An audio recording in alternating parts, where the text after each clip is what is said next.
बात करेंगे। हमने हुकूमती रहनुमाओं का मौक़िफ़ इससे पहले भी आप तक पहुँचाया, लेकिन ज़रा तफसील से बात करना ज़रूरी है क्योंकि कल जो है खासा शोर व हंगामा हुआ है। तहरीक इंसाफ के रहनुमा और पंजाब हुकूमत की तरफ से वज़ीर इत्तलात पंजाब फयाजुल हसन चौहान साहब ने हमें ज्वाइन किया। बहुत शुक्रिया चौहान साहब। मरीम नवाज़ इससे पहले भी कई मरतबा नाम में पेश हुई है, लेकिन इस तरह का हंगामा नहीं हुआ जो कल लाहौर ने देखा। तो इस बार हुकूमत और पुलिस इतनी जारहाना क्यों हो गई? कुछ चेंज हुआ, कुछ स्ट्रैटेजी चेंज है? प्लीज़ हमें ज़रा गाइड कीजिएगा। बिस्मिल्लाहिर्रहमानिर्रहीम। आपके सामने ये आपने ही सारे टीवी चैनल्स ने ही जो है ना पूरी पाकिस्तानी कौम को बताया कि किस तरीके से जाती उम्रा से वो गाड़ियों में जनाब पत्थर बोरियों में और शापरों में भर कर लेकर आए।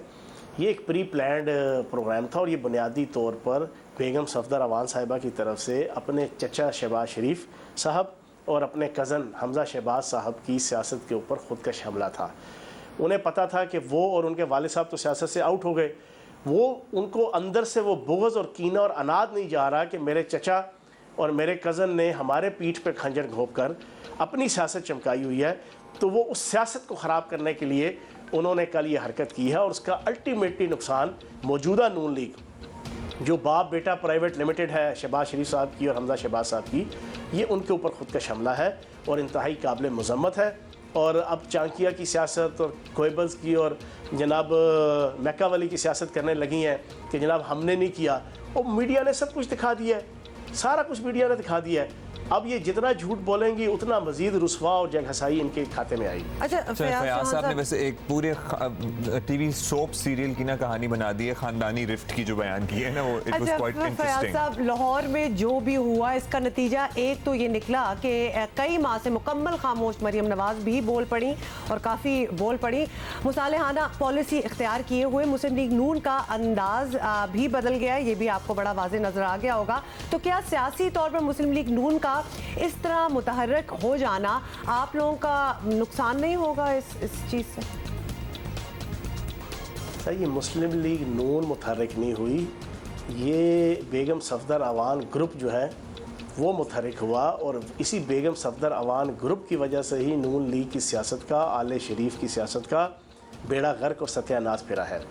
मैं मुसलसल कई सालों से कह रहा हूँ, दोबारा आपके चैनल में ये बता दूँ कि आले शरीफ का, नून लीग का, इनकी सियासत का, इनके कारोबार का, इनकी हुकूमतों का, इनकी इज़्ज़त का, इनके वक़ार का जितना सियासी जनाजा निकला है, उसकी होली सोली वजह, उसकी होली सोली एंटरप्रेन्योर वो बेगम सफदर अवान साहिबा हैं। बेगम सफदर अवान की शख्सियत बुनियादी तौर पर एक नेगेटिव शख्सियत है, एक नेगेटिव तर्ज़ अमल है। रियासत के ख़िलाफ़ भी, रियासती अदारों के ख़िलाफ़ भी, अदालती इदारों के ख़िलाफ़ भी, मुखालफीन के ख़िलाफ़ भी, रियासती अदारों को धमकियाँ देना, रियासती अदारों के ख़िलाफ़ साजिशें करना, इसी तरीके से डॉन लीग्स की तरह की साजिशें आपको नज़र आएंगी। फिर जजेस को ब्लैकमेल करना, उनकी वीडियोस बनाना, जजेस को निहाल हाशमी, दलाल चौधरी की तरह के अपने फ्रंट मैनों के ज़रिए से उनके बीवी बच्चों को कत्ल की धमकियाँ देना, ये बेगम सफदर अवान और नवाज़ शरीफ साहब का खासा है। तो ये उन्होंने बुनियादी तौर पर अपनी मेंटेलिटी दिखाई है। जो थोड़ी बहुत ही सियासत हमज़ा शहबाज साहब और शहबाज शरीफ साहब चला रहे थे, उसके ऊपर ख़ुदकश हमला किया है बेगम सफदर अवान साहब। तासुर ये आ रहा है कि हमज़ा शहबाज शरीफ साहब बहुत फेवरेट हैं हुकूमत के इस वक्त। ये फयाज साहब आपकी बातों से आपकी पूरी बात में मरियम नवाज बेगम सफदर अवान कब से बन गई? नाम क्यों आप बदल रहे हैं? मतलब अगर आपने कोई पॉइंट मारना है फयाज साहब तो आप पॉइंट मारे, किसी का कोई नाम है तो आपने नाम कैसे बदल दिया? For a while there I got confuse कि आप किसकी बात करें। उन्होंने नहीं बदला तो खुदारा आप ना बदले। हाँ, और वैसे भी खवातीन की आइडेंटिटी अपने नाम से होती है, अपने जाती नाम से होती है। ये हम इस रविश को अब तर्क कर देना चाहिए कि कौन, मतलब है कि किसी और के नाम को एसोसिएट करके कोई लगाना। आपने क्या बात कर रहे हैं? खैर नहीं। अच्छा, आप फयाज साहब ये बता दीजिए क्या कि मरियम नवाज की पेशी पर जो होना था वो तो हो गया। मुस्लिम लीग नून ने किसी न किसी तरह एक सियासी शो बना ही लिया अल्टीमेटली। अब बारी है उस्मान बुज़दार साहब की पेशी की। वैसे तो क्लियर कर चुके हैं, लेकिन तहरीक इंसाफ के क्या कुछ लोग जाएंगे या अकेले ही पेश होंगे वज़ीर आला साहब?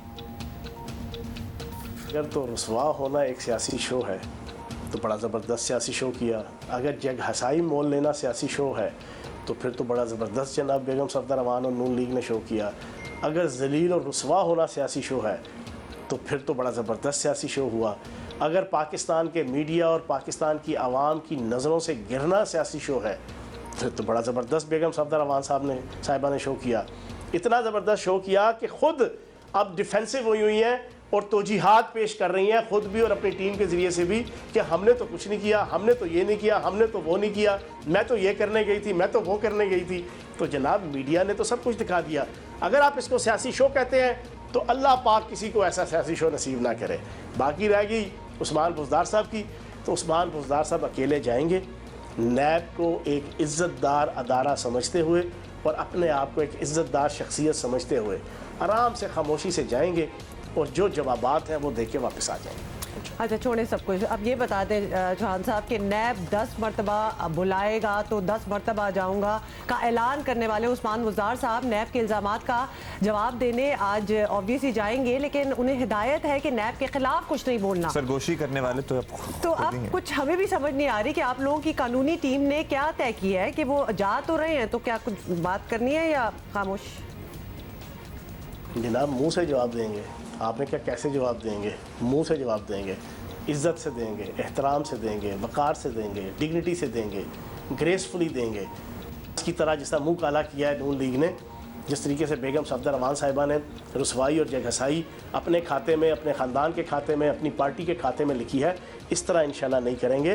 पूरी इज़्ज़त और शान के साथ जाके, और उनका ये कहना कि 10 दफ़ा बुलाएंगे तो जाएंगे, जब आप गिल्टी नहीं है, जब आप कसूरवार ही नहीं है, जब आप करप्ट ही नहीं है, जब आप बददियानत ही नहीं है, तो भाई आप नैब के पास जाके उनके सारे सवालात का जवाब देंगे और नैब को एक रियासती और आइनी अदारा कहेंगे।